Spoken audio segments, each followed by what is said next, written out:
Happy Easter and welcome to Weekend Recharge on this Sunday. I'm LaRosa. And I'm Paula Goodlow. We have a real smorgasbord of weather going on across the nation today, from spring-like weather to spring snowstorm. It's all happening right now. It's a heavy wet snow too, so hopefully the roadways are going to be okay. We're going to keep you up to date on all of that. Let's get you ready for the rest of Sunday, whether you're heading out to see family or getting ready to pack the kids for spring break. Here's our snapshot, the big stories that we're covering for you today. And of course, a lot of it has to do with all of the moisture and the active weather we have with this big system. Notice our severe weather threat pushed a little bit further off to the north. Meanwhile, all of the storms happening right now across the south. We'll track them. High pressure trying to take control here and through the central part of the country. That's also bringing the chill here as well. But look at the response to that big storm with the well above average temperatures up to the Great Lakes. Paul, we'll talk about that side. Wet roadways out there, so we want to get you ready, rocking and rolling through the day. The hourly forecast shows improving conditions, bright sunshine for the late lunch hour into early dinner and afterwards for that evening stroll, perhaps to walk off the dinner. Temperatures into the mid and upper 50s. You can see here with the satellite picture, you do have that line. You had that flare up. It's pushing off along with our cold front through the area, but not before some pretty interesting weather. We call it interesting because how else can you talk about snow for Easter? Places like Kansas City. Again, this band where you're seeing the dark blue, it's literally going from heavy rain transitioning to some heavy snow. It's coming down quickly. It's accumulating quickly, but because the ground is fairly warm, temperatures are going to be warm. It's probably not going to stick around too long. So take those pictures of this snow while you can, right? We're looking at temperatures here in these areas like Wichita into the 30s this morning, Denver into the upper 20s, Dallas, it's breezy and 55. Going through the lunch hour, you can see drying up and clearing out here and warming up too. Wichita into nearing 50 degrees by the lunch hour. But where the rain is coming down to the east of there, it's the clouds, it's the rain. West, you're looking at better conditions. Little Rock too, eventually getting some of that bright sunshine in here before the day is done. And then with most of this region clearing out behind that front, should be a nice evening. Maybe do some stargazing. It's going to be really pretty.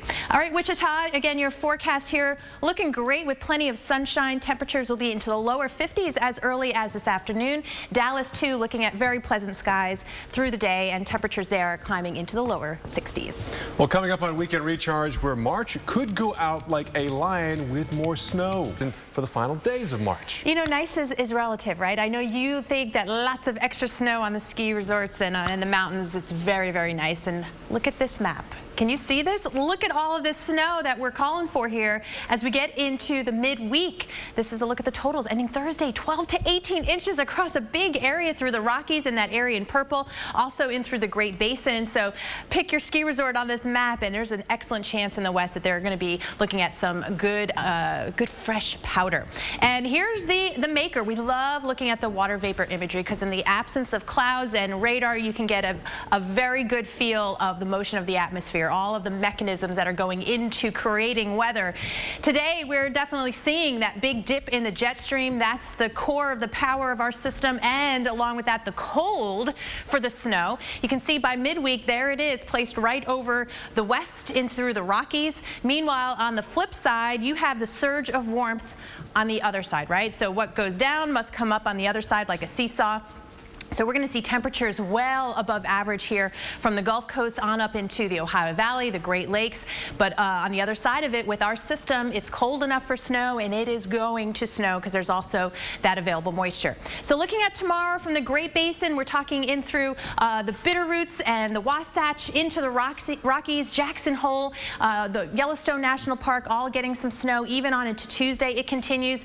If you're in Denver and heading westbound on I-70, be on alert. You're going to have a couple days where travel is going to be tricky there, and then by Thursday beginning to pull out into the northern plains, but you still see the snow lingering in through the Rockies, the northern Rockies, Casper, one of those cities that'll be picking up some snow. But look at the stat. Denver for you, 13.7 inches of snow fell this week. Remember our big storm. March, interestingly enough, is Denver's snowiest month on average. So they picked up a little bit more than their monthly average here in a few days.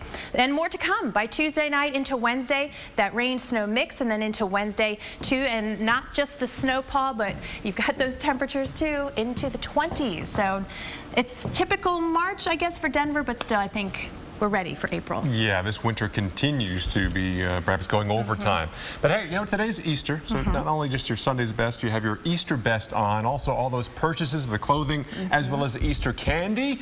Well, they add up fast for retailers. In fact, according to the National Retail Federation, Easter is normally the 5th largest holiday in terms of consumer spending. Yeah, well, here to discuss the... Yeah, you're driving through perhaps Wichita and just a bunch of snow, the snow squall coming down here.